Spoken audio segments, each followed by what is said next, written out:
আপনি একটি জমি ক্রয় করতে চাচ্ছেন বা জমি রেজিস্ট্রি করতে চাচ্ছেন, তাহলে আজকের এই ভিডিওটি আপনার জন্য।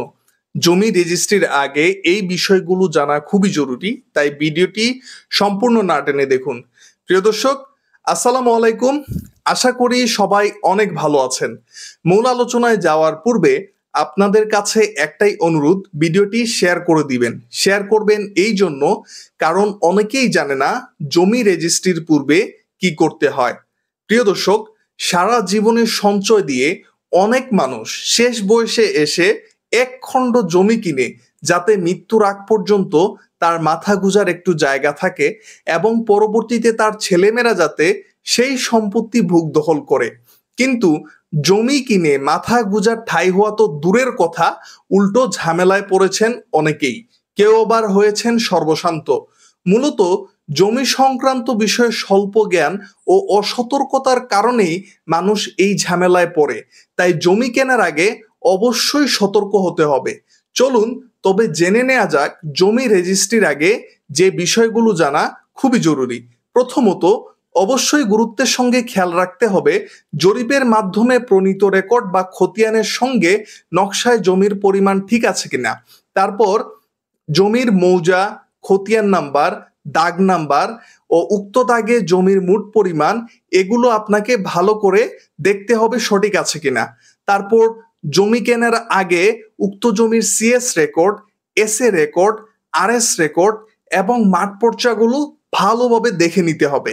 তারপর বিক্রেতা যদি জমিটির মালিক ক্রয় সূত্রে হয়ে থাকেন, তাহলে তার জমি ক্রয়ের দলিল রেকর্ডের সঙ্গে মিল করে যিনি বিক্রি করবেন তার মালিকানা সঠিক আছে কিনা তা নিশ্চিত করতে হবে। তারপর জমি বিক্রিকারী উত্তরাধিকার সূত্রে জমিটি পেয়ে থাকলে সর্বশেষ জরিপের খতিয়ানে তার নাম আছে কিনা তা ভালোভাবে খতিয়ে দেখতে হবে।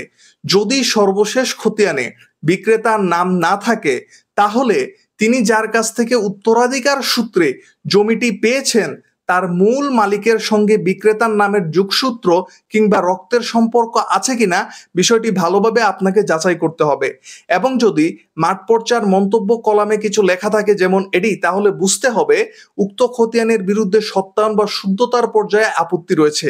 সেক্ষেত্রে জমি ক্রয়ের আগে জরিপ অফিসে জমিটির সর্বশেষ অবস্থা জেনে নিতে হবে।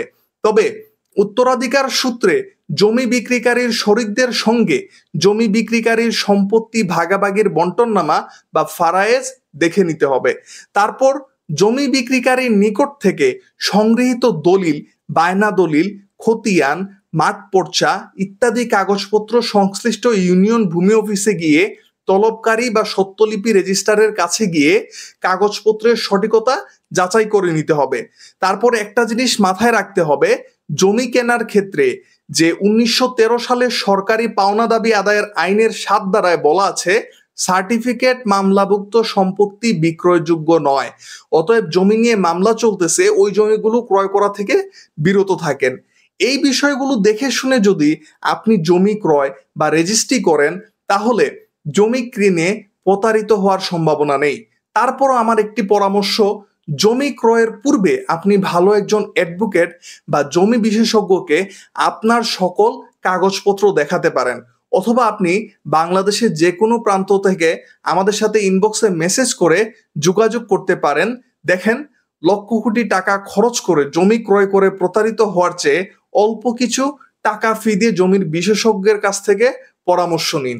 আশা করি সবাই বুঝতে পারছেন। আসসালামু আলাইকুম।